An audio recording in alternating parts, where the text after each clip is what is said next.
So now we see Steve checking out the bottom of Mullet, and you can see the rotating assembly and the main cap that fractured right there that he's pointing at, which starts up there near the block and extends out towards the outer main stud or bolt. I can't really tell if the outer one's a stud as well, but I suspect that it flexed. It started to develop a fatigue crack from that corner where the block and main cap meet near the crankshaft journal. And over time, that inner stud started to stretch a little bit and then finally got where it relaxed enough. It loosened that bolt, or excuse me, the nut, and the nut vibrated off and backed out. And then that's essentially what let go there. Pretty amazing that it didn't send the crank out the bottom of the oil pan. But yeah, it's basically a series of unfortunate events that happened there. Nerd alert! And here is a couple of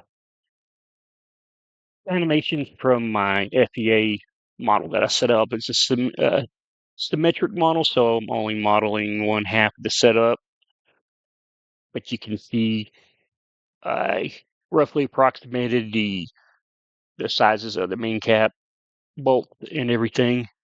In left, I'm just showing the plastic equivalent strain. It gives you an idea of the steel when it starts to yield.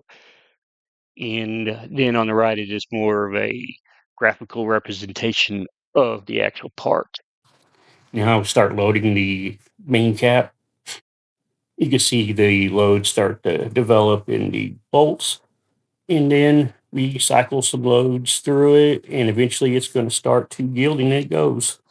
So here's a little side-by-side comparison of a screenshot from the video, and a side by next to it is the FEA model showing the failure mode, and you can see that it failed exists exactly like you would expect for this type of loading.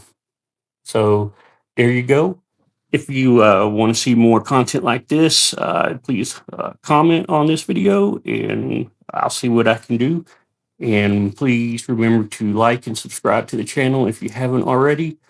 And also a special shout out to Steve Morse for letting me use some of his content for this video.